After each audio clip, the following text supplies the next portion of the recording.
बिस्मिल्लाहिर्रहमानिर्रहीम। अस्सलाम वालेकुम वरहमतुल्लाहि वबरकातुह। नाज़रीन, मेरी कोशिश होती है कि हर जुमा के दिन वो ऐसी कोई ना कोई जो पढ़ने के लिए तस्बीह है, कोई ऐसे कलिमात जो हैं वो मैं अपने व्यूवर्स के लिए लेकर आऊं, ताकि जुमा के रोज जो बिलखसूस दो औकात बताए गए हैं जिसमें कि दुआ हर हाल में कबूल होती है, उसमें हम दुआ कर सके अपने लिए। वैसे तो दुआ के लिए हर वक्त ही इंसान को अपने हाथ उठाए दुआ मांगते रहना चाहिए।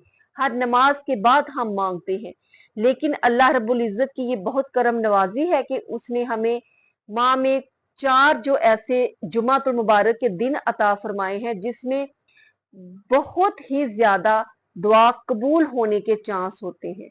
और वो दो औकात बिलखसूस जो हदीस मुबारका में हमें मिलते हैं, उनको कभी भी मिस नहीं करना चाहिए।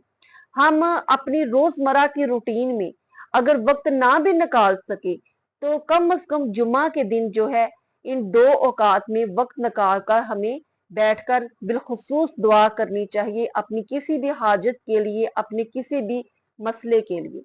क्योंकि हजरत सईदा फातिमा ज़हरा रजी अल्लाह तआला अन्हा, उनका भी ये मामूल था कि आप कितना ही काम में मशगूल होती, आप जुम्मा के रोज इन दो जो वक्त हैं उसमें आप अपना काम छोड़कर दुआ में मशगूल हो जाया करती थी और दुआएं किया करती थी। वो दो औकात कौन से हैं? सबसे पहले जब जुम्मा के रोज जब इमाम खुतबा दे रहा होता है तो खुतबा देते हुए थोड़ी देर के लिए जब वो बैठता है, सांस लेता है, रुकता है, वो जो लम्हात हैं उसमें खामोशी के साथ दिल ही दिल में दुआ करनी चाहिए। जो मर्द हजरात वहां मौजूद हों वो तो जाहिर कर सकते हैं, खवातीन बाज़ औक़ात जाती हैं, अलग से उनका इंतजाम होता है, वो भी उस वक्त करे। अगर घर में जो है वो टाइम देकर उसके हिसाब से कर ले।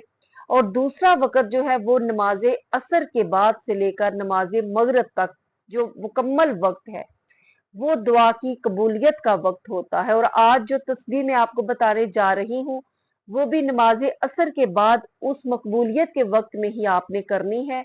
और सिर्फ ये एक तस्बीह करे और उसके बाद अपनी हाजत के लिए, अपनी किसी भी जायज जरूरत के लिए, जो भी आपका घर में मसला मसाइल हो, औलाद की परेशानी, बहुत सी जैसे भी इंसान की मसाइल हो, उसके लिए आप दुआ करें, अल्लाह रब्बुल इज्जत जरूर कबूल फरमाएगा। वैसे भी जुल्हज का ये पहला जुमा है और ये जो 10 दिन है अल्लाह रब्बुल इज्जत को इतने प्यारे हैं, इतने प्यारे हैं कि इसकी फजीलत बेशुमार बताई गई है अहादीस मुबारका में। तो जुमातुल मुबारक जो है वो और ज्यादा फजीलत का बायस बन जाता है, तो इसलिए इसको मिस मत कीजिए।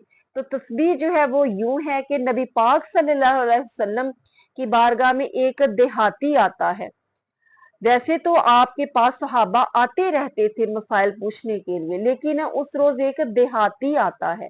और देहाती जो है वो बहुत एक सादा तबीयत के और इंसान होते हैं जो जिनकी गुफ्तगू जो है किसी बनावट और तकल्लुफ से पाक होती है और सीधी सादी गुफ्तगू करते हैं, सीधा सादा मिजाज होता है।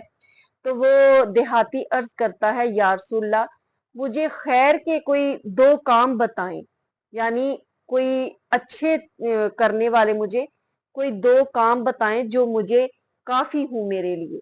तो नबी पाक सल्लल्लाहु अलैहि वसल्लम ने फरमाया कि तुम एक तस्बीह जो है वो किया करो, सुबहान अल्लाह वल्हम्दुलिल्लाह वला इलाहा इल्लल्लाह वल्लाहु अकबर। जब नबी पाक सल्लल्लाहु अलैहि वसल्लम ने ये उसको फरमाया तो वो ये सुनकर चला गया, थोड़ा सा दूर गया तो फिर वापस लौटा और आकर कहने लगा कि या रसूलल्लाह, ये जो आपने मुझे कलिमात बताए हैं उसमें सुबहान अल्लाह के अल्लाह तू पाक है, ये भी अल्लाह के लिए है। वल्हम्दुलिल्लाह, तमाम तरीफे अल्लाह के लिए, ये भी अल्लाह के लिए है।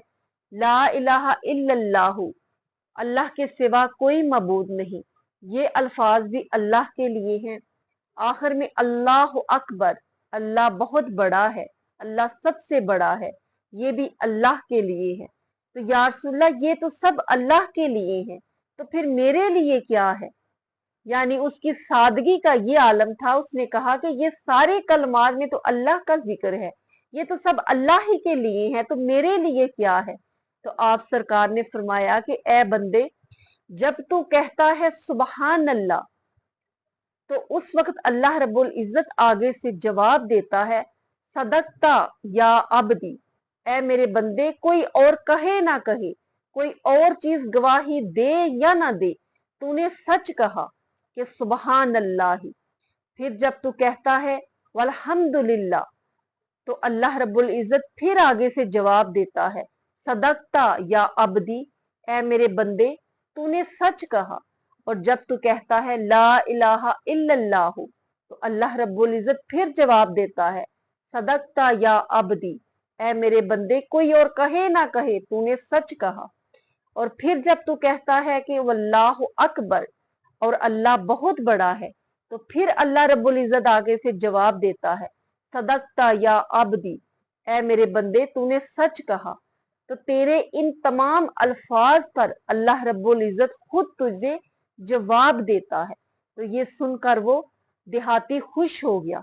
तो मजीद नबी पाक सल्लल्लाहु अलैहि वसल्लम ने फरमाया कि आगे तुम ये भी कहा करो, अल्लाहुम्मगफिरली वरहमनी वर्जुकनी, कि ए अल्लाह मुझ पर रहम फरमा, ए अल्लाह मेरी मगफिरत फरमा, ए अल्लाह मुझे रिज्क अता फरमा।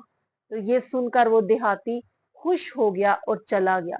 तो यही तस्बीह आप जुमा के रोज नमाज असर के बाद सिर्फ एक तस्बीह कर लीजिए। उसके बाद वैसे तो ये तस्बीह आप हर रोज यकीनन नमाज के बाद भी करते होंगे, लेकिन जुमा के रोज नमाज असर के बाद बिलखसूस इस तस्बीह को अव्वल आखिर 11-11 दफा दुरूद शरीफ पढ़ें, दुरूद इब्राहिम पढ़ लें या और कोई छोटा दुरूद पढ़ लें।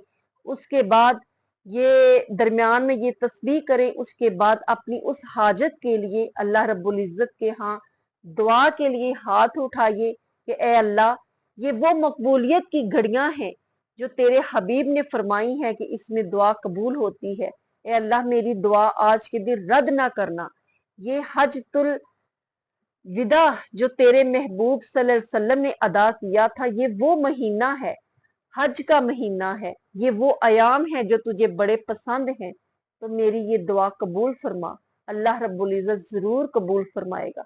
अपना ख्याल रखिएगा, मुझे भी दुआओं में याद रखिएगा। चैनल को जरूर सब्सक्राइब कीजिए और हमेशा साथ रखिए। अस्सलाम वालेकुम व रहमतुल्लाहि व बरकातहू।